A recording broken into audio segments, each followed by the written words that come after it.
All right. Hello, everybody. How are you doing today? Today is May 29th, 2025, and we have a good show for you today. So hopefully you enjoy it. I appreciate you guys, as always, for showing up and showing out. And let's get right to it. So we're going to start off with this lawfare that we have this major issue with in our country. Uh, we have a bunch of inferior judges throwing tantrums. Essentially, what is happening here is you have the federal courts, which can be quite confusing if you believe that the name federal gives them jurisdiction or authority over the president. However, it does not. There's only one court that has jurisdiction or authority on the same level as or over the president, and that is the Supreme Court of the United States of America, not an inferior court. And these inferior courts have been acting out of pocket. However, the Supreme Court just told them, "Hey, shut up." Trump has the power to get rid of these people in these positions. The Supreme Court granted the Trump administration the request to pause, or Trump administration's request to pause the lower court's orders that restricted the president's ability to remove essentially any leaderships or leaders in independent agencies. That is within his purview as the president of the United States. He has that ability. So why is it that these inferior courts are stepping up and stepping on toes and running their mouths and saying all this stuff?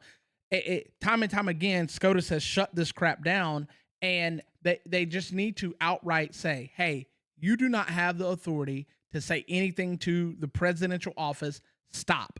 That is our job. You're overstepping. The only way you can speak to us is through injunctions.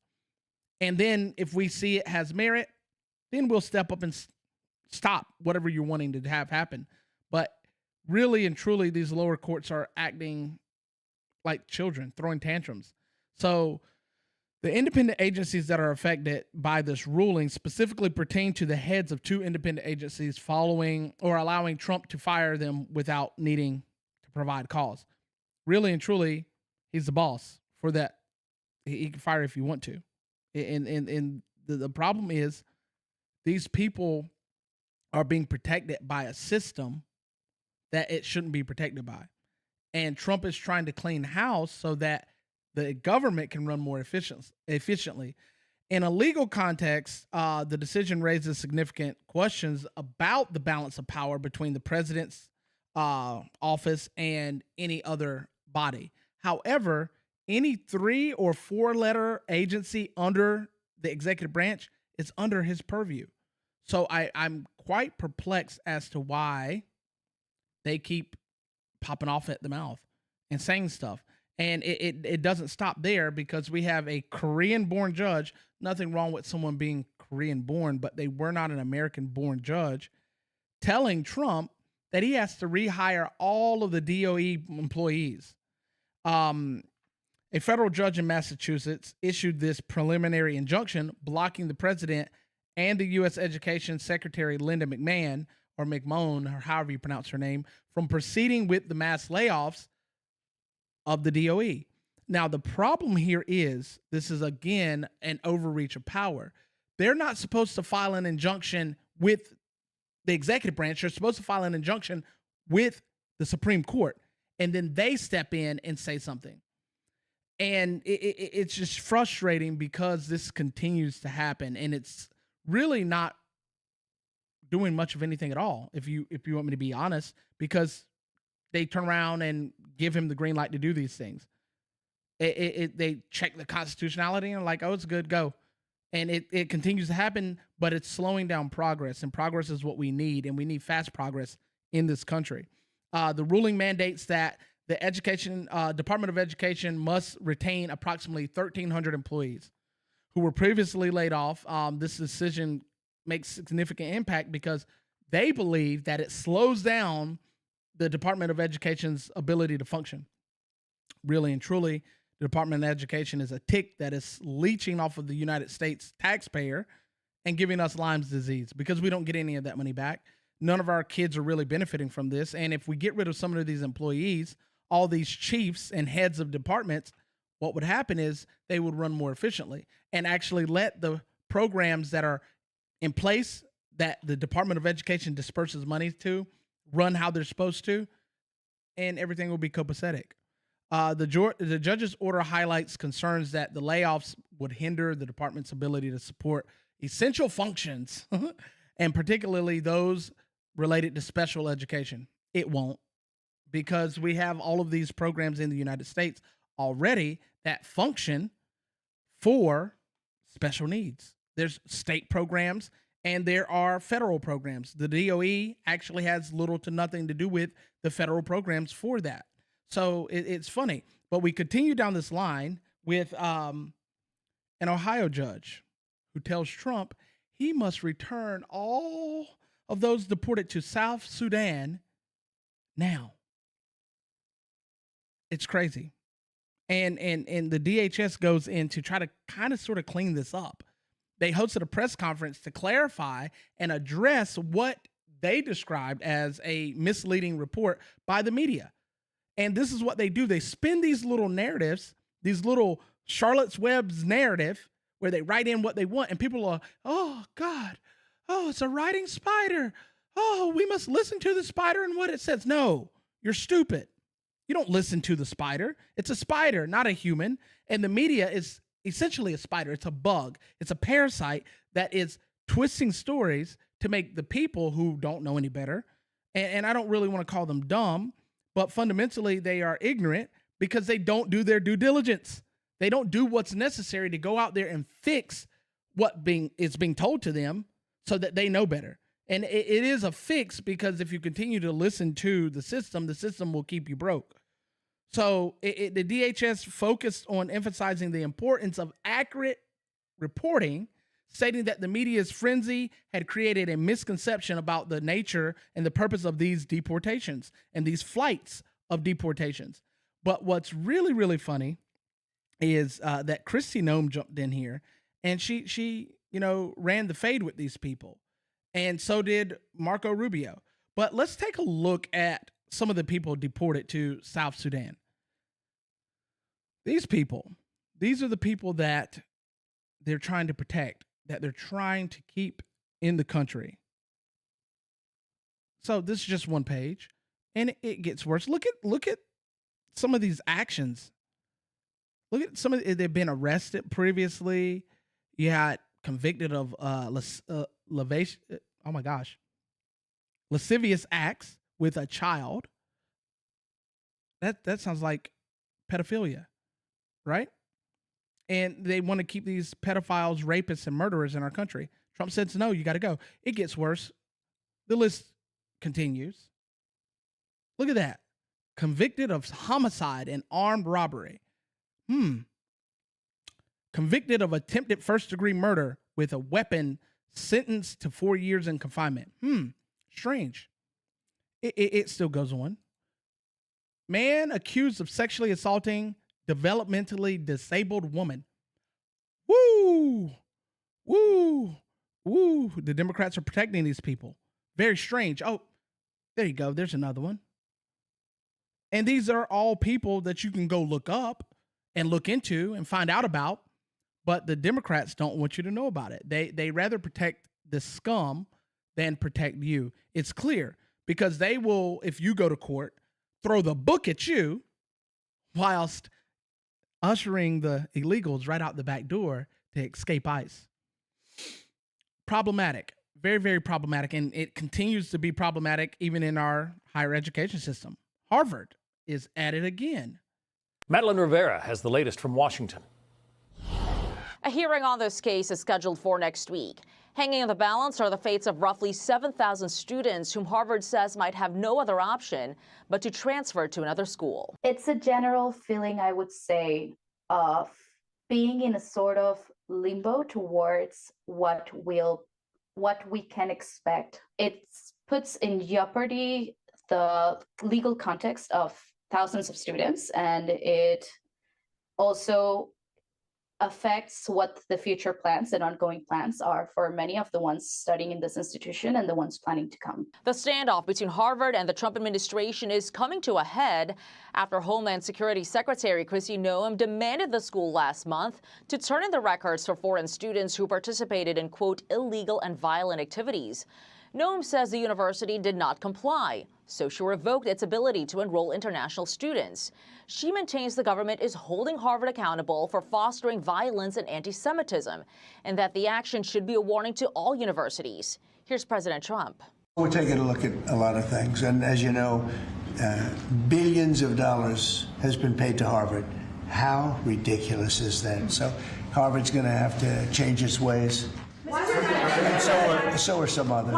But Harvard argues it did follow the administration's demands, handing over thousands of information on its visa holders by the government's April 30th deadline. Still, DHS found their response insufficient. Harvard says the lack of explanation from the government is proof it is simply punishing the school, forcing it to surrender its First Amendment rights. John? Okay. First and foremost,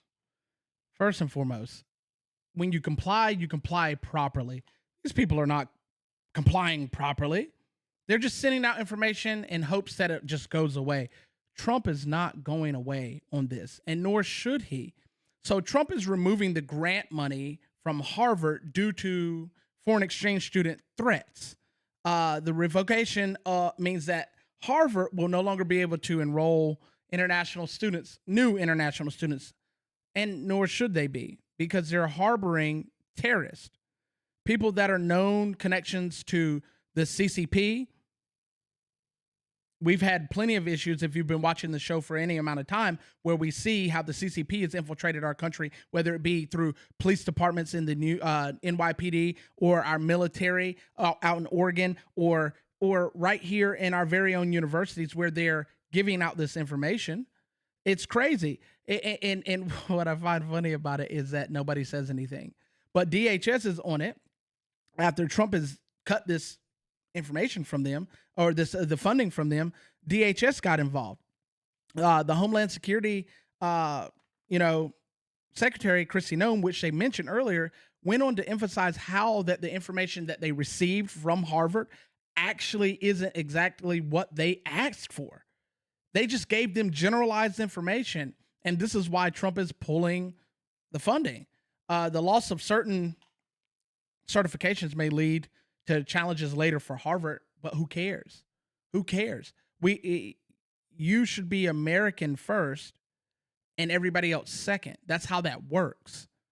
I don't care how prestigious you pass the Great Poupon you are. No one cares about your benefactors that shell out millions of dollars. So your president of the university can receive $1.4 million a year. That's crazy. So I'm glad you got a 25% pay cut. Watch last week's show if you want to know more about that. But it's crazy because they keep doing stupid stuff and they get away with it. So check this out. They push this narrative that we need to help them, and Trump's the bad boogeyman, but you have terrorist students in your school. You have terrorist students in your school and sympathizers in your school. It's crazy. Absolutely crazy in every way, shape, and form. It sucks. And more news on this. Rubio investigated Harvard and their foreign exchange students. And like I said, he found that there were jihadist ties, CCP ties, Hamas ties, and spies. Not just ties, but spies. And so he's on it. He's putting in that work. And I'm currently receiving an update. One moment. Interesting. Well, a federal judge, not more than 2 hours ago, said that Trump can't do this. Yeah, so those judges are back at it again. That's crazy. They're extending the order to block President Trump from being able to do what he's doing in the revoking of Harvard's ability to enroll international students. That's how they put it sweetly. International students. These people are exchange students.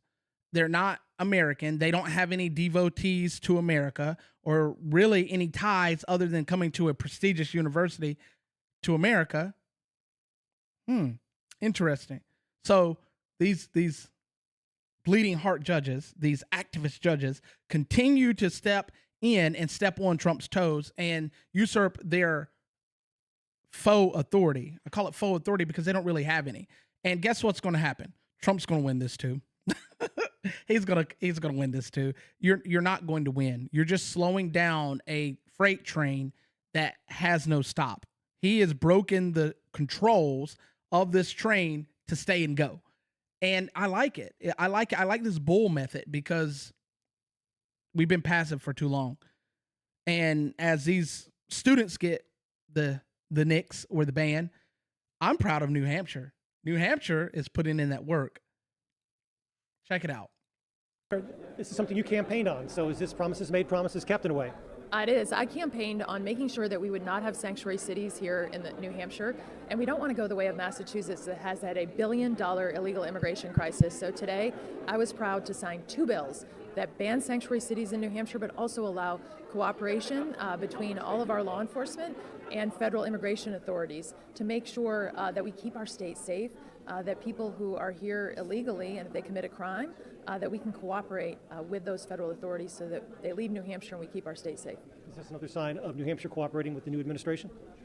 Again, I really appreciate, we've had a number, including our state police, along with other law enforcement agencies in New Hampshire, join the 287G program that the Trump administration has put out, and that is to make sure that we can cooperate with state and local on protecting New Hampshire and other states across the country when it comes to illegal immigrants that commit crimes in our country. As you signed the bills, you were surrounded by a lot of lawmakers and officials, all Republicans. What does it say to you that Democrats were not here today? Yeah, I don't understand where the Democrats are on these policies. If you're here illegally and you commit a crime, why would you want them to remain here? Why can't they I support legal immigration, but when people aren't following our laws, we need to enforce our laws. And this is about public safety. New Hampshire's ranked the safest state in the nation, and I was glad that I was able to sign the bill banning sanctuary cities to make sure we remain that way. Safest state in the nation. Oof. If it weren't cold, I might even consider moving there. She signed, Governor Kelly signed House Bill 511 and Senate Bill 62, stating that, hey, we got to get rid of these sanctuary cities so we can keep our city and state safe. Why is it that these mayors feel the inkling and drive to do more harm than good? So this legislation is going to continue to keep, as she stated, New Hampshire safe, and as it should.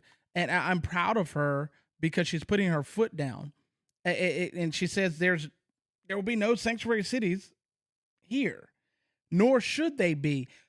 Tell me where, in what state, where the people of said state got to vote on sanctuary cities. Show me the petitions and all these people saying they want this. Show me the propositions where the people say they want this. I don't see it. I don't think it exists. And if it does exist, it's probably a lie. Hey, you can't hurt the truth. You only got to roll with it. And as I roll with it, let's roll with Rubio rolling things out, like getting rid of 100 of the nation's National Security Council members. And these people are mad. They're mad. What he is hoping to do is weed out the potential bad actors, because as we know, our national security has not been, the best. Neither has our FBI or our CIA or any of that stuff. So he's trying to weed out the bad actors. Over 100 officials at the National Security Council were placed on administrative leave. The decision was made abruptly. Abruptly, that's so cute. With the staffers being notified late in the day and asked to leave immediately. You know what I find funny is it's abrupt when people that are doing dirt are put on the chopping block, but it's not abrupt when people that are doing right are put on the chopping block. It makes no sense to me. The Trump administration is planning to significantly reduce the size of the NSC, aiming to, essentially make it more efficient and break it down to 150 or less total staff members. But again, this is good. Small government is good. Big government is bad. Big government means less money in your pocket and more control. So why would you want that? Why would you want that? So I'm proud of Marco Rubio. Marco Rubio might be a shoo-in for 2028 if he keeps up this work. And he is a hard ass, and I like it. We need it. So the impact on foreign policy with this is that the reduction might or is expected to have implications overall on foreign policy, but I don't think it will. Because guess what? It's the National Security Council. And clearly, if they're letting in 22 plus million people under the Biden administration with few checks and balances, letting people in with faulty paperwork, they're not doing their job. So fire them. Fire them. Get rid of them.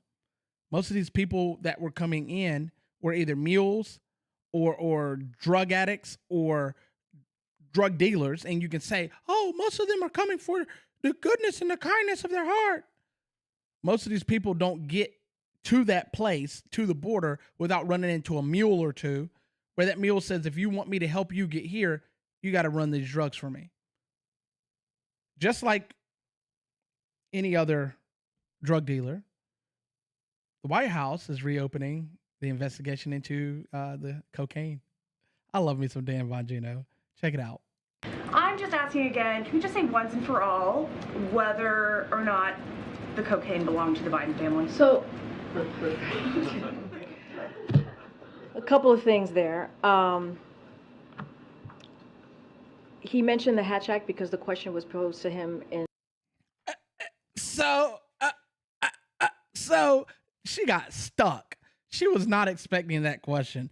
Dan Bongino, the assistant deputy director of the FBI, wants to reopen the investigation to the 2023 cocaine, Rick Ross in the White House, baby.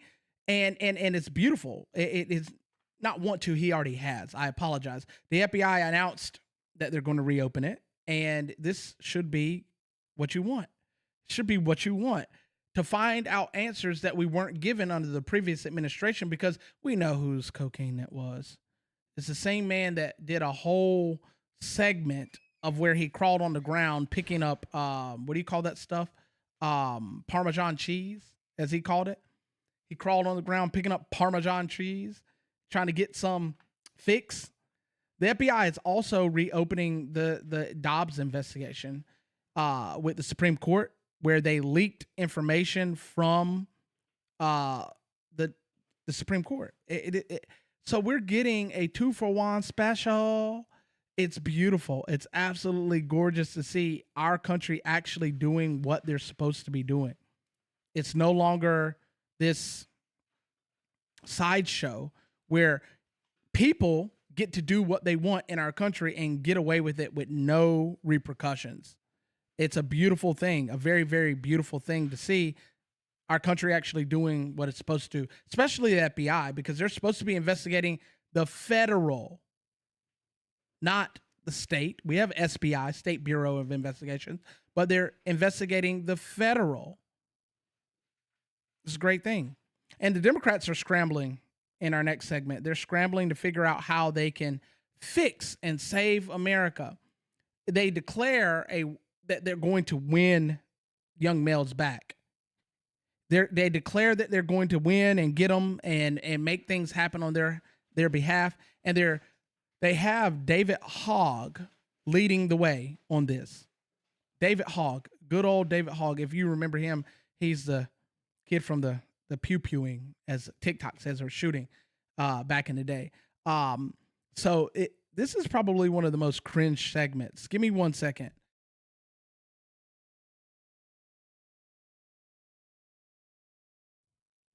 Yeah, so this is probably one of the most cringe segments I've ever heard of, because they're planning to win the men back with video game ads and viral internet strategies. And David Hogg says they're going to focus on the need for men to get laid and having fun. Let that sink in. The need for men to get laid and having fun, along with internet viral strategies and video game ads. Most men like to play first-person shooters, so are first-person shooters good again? Are they not violent and causing all of the school shootings anymore? Is that how you're going to win them back? So they're investigating this digital strategy. I don't think it's going to work. People are tired of the BS. They're also looking to prop up and create someone that is a good counterpart or opposition to Joe Rogan. Joe Rogan is the most popular podcast on the planet and has been for a long time. The man's not even Republican, but he has leaned a little right as the left has moved further left, and they've run into each other. You're not going to be able to create anyone like Joe Rogan. I don't even particularly like the man, but he does a beautiful job. He is excellent at what he does, and he lays down truth and facts majority of the time. When he's not high, of course, but I digress. So how are you going to create someone or something that is similar to that? I don't see it happening.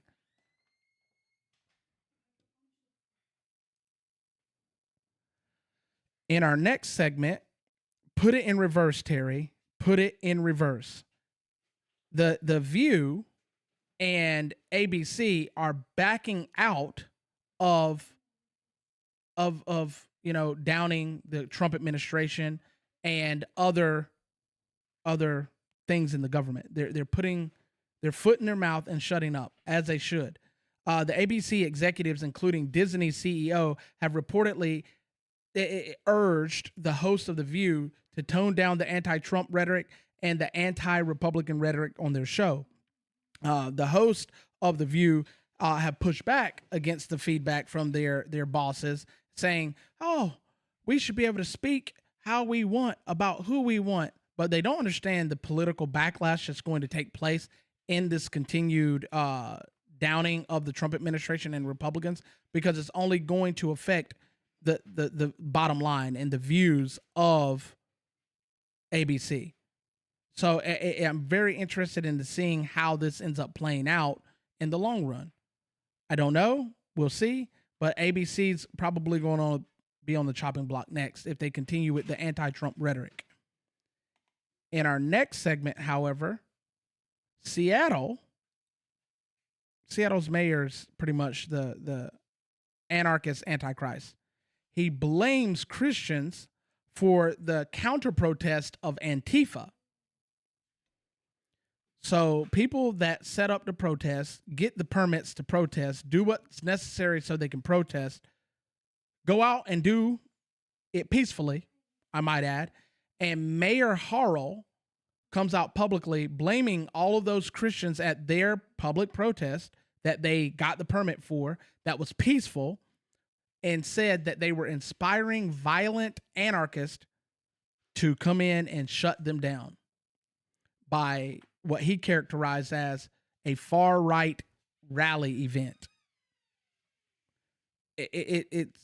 He's rightfully so getting the backlash that he deserves as a mayor pushing a narrative that is not exactly true. Because if you actually look at the videos floating around and circulating on the internet, these people weren't doing anything wrong. Antifa just showed up and started showing out.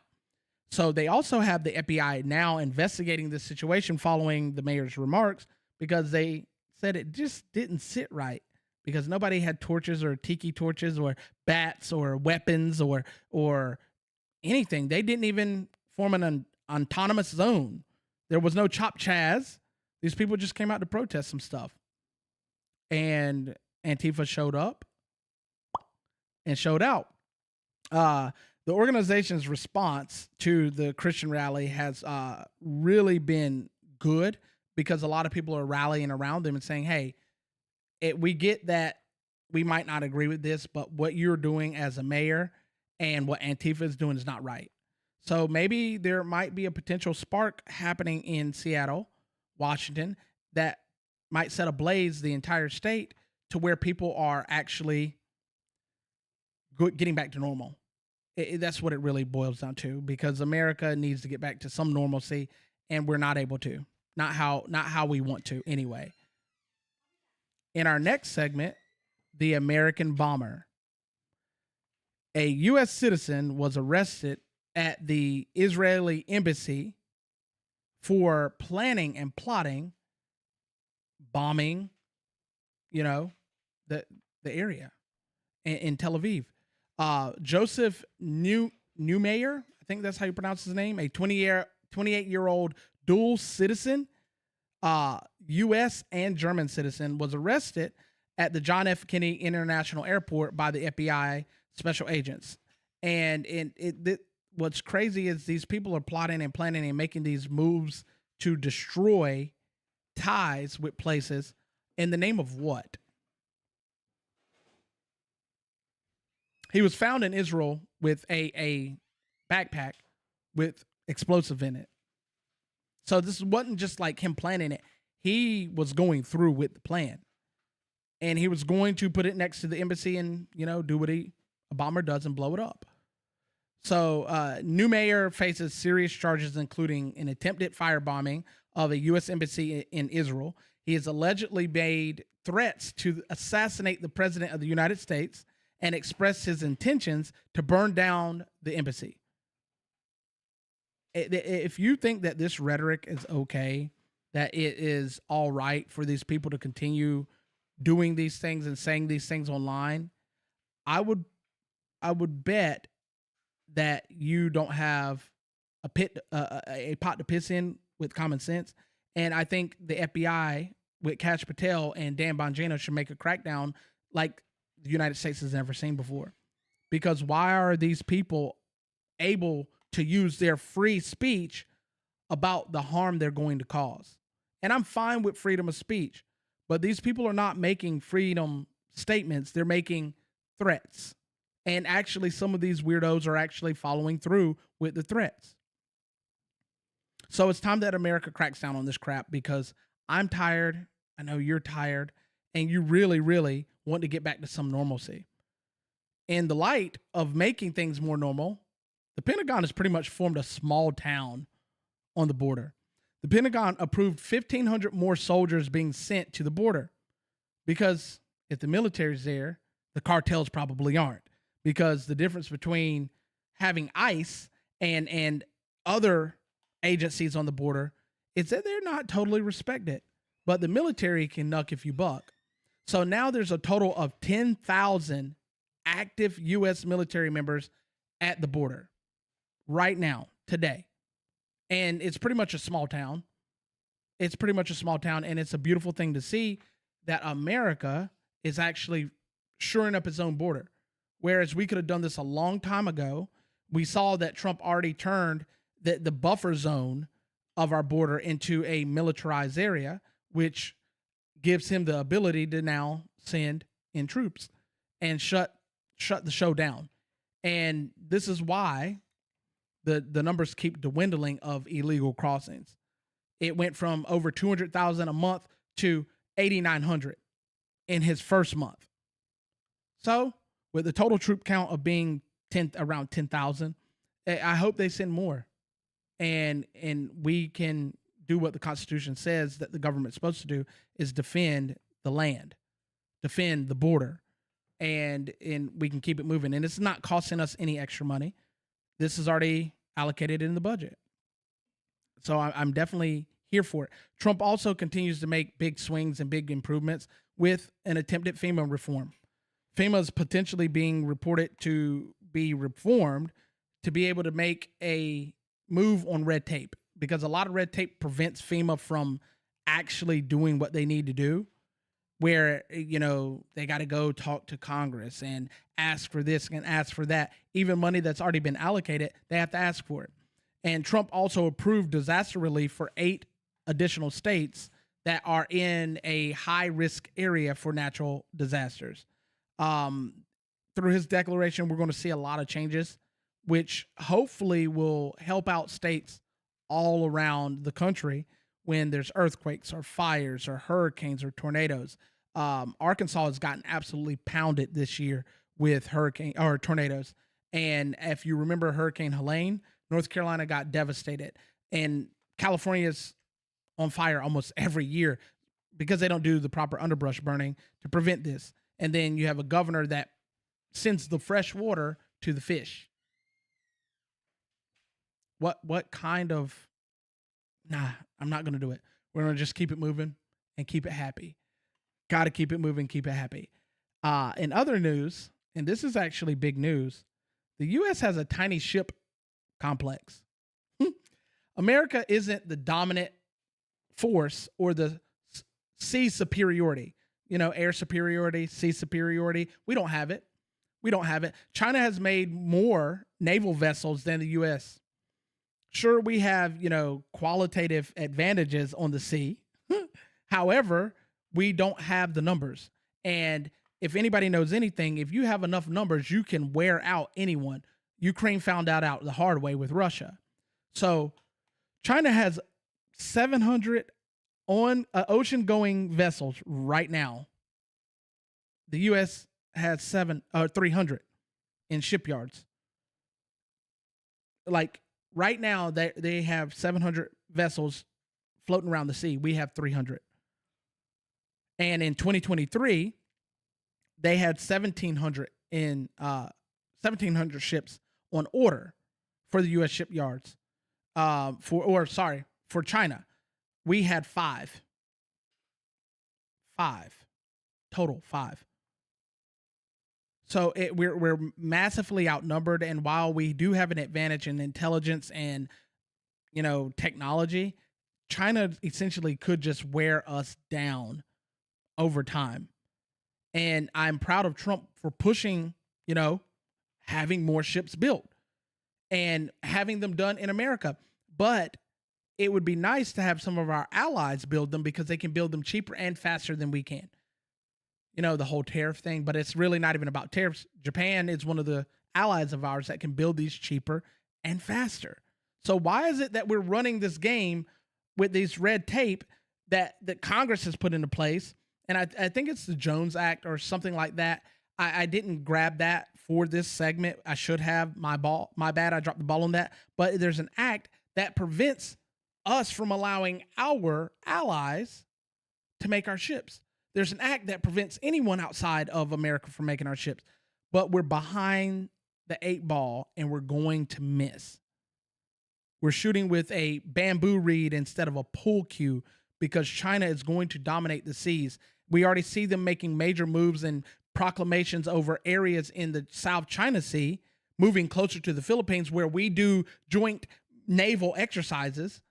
They've already claimed the K Island, C-A-Y Island, as theirs, as sovereign territory of China.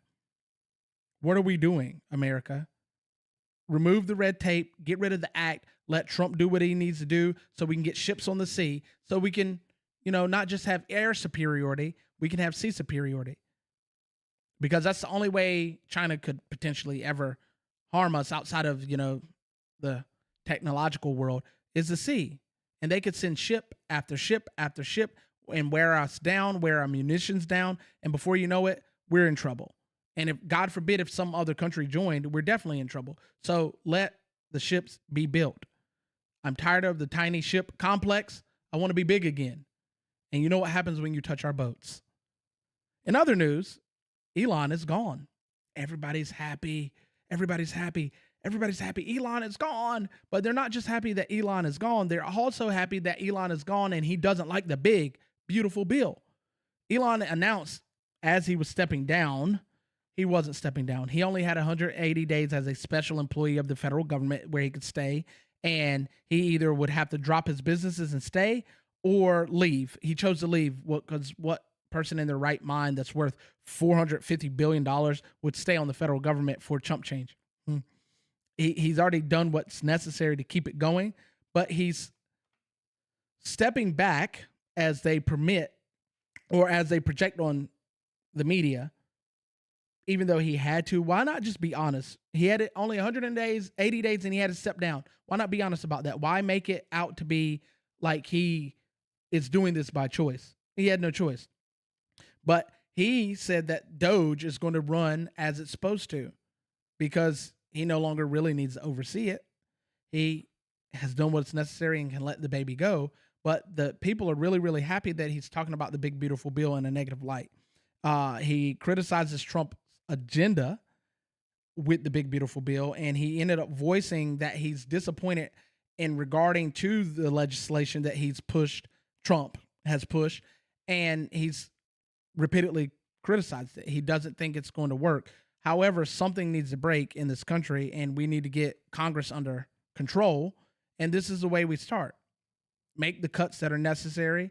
And Musk, you go back to flying rockets and driving cars and putting rats on Teslas in outer space. If you didn't catch that, you won't catch it. It probably went over your head.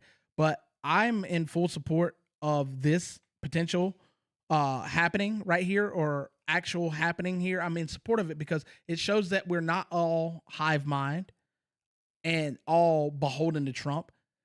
Once Musk and Trump being together, everybody was like, MAGA, MAGA and Musk, MAGA and Musk. Now we see Musk versus MAGA. And this is a good thing.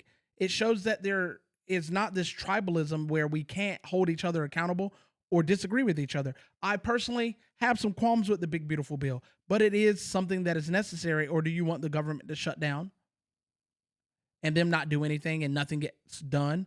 Actually, I think the Democrats want a government shutdown.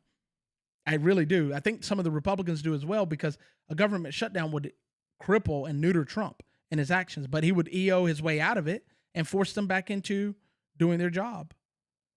So a late report of news that I added into this is big news. Israel has accepted the ceasefire. America pushed in some proposals and they accept it. This is a beautiful thing. We see earlier today, the White House announced that Israel accepted their ceasefire proposal, and they're now waiting on Hamas. And this is just a temporary ceasefire, but any ceasefire is better than no ceasefire because it saves lives, right? And all those pro-Palestinians should be praising Trump for this, right? Probably not. Probably not. It calls for the release of 10 living hostages and 18 deceased hostages as a part of the agreement. I don't know how you're a hostage if you're dead, but I digress. It is what it is. And like I said earlier, they're awaiting Hamas's response, and the U.S. and Israel are really pushing for this because they need it done. Both sides are exhausted. Both sides are tired. And I'm pretty sure people are tired of hearing about it, and people are tired of seeing other people die on both sides, because both sides are at fault. And if you believe one side over the other, you're probably living under a rock. And I got a beachfront property in my backyard I can sell you for about $2 million. Just come on over and we can sign the paperwork as soon as you get here. Really and truly, I am so thankful of you guys always joining me, always keeping me honest, always keeping me on my toes. The Bible verse for the day comes from Proverbs 3, verse 5 through 6. And it says, trust in the Lord with all your heart and lean not to your own understanding. In all thy ways acknowledge him, God, and he will direct your path. Guys, thank you as always. And make sure you aren't one of the ones who can't see the forest for the trees. Have a good day.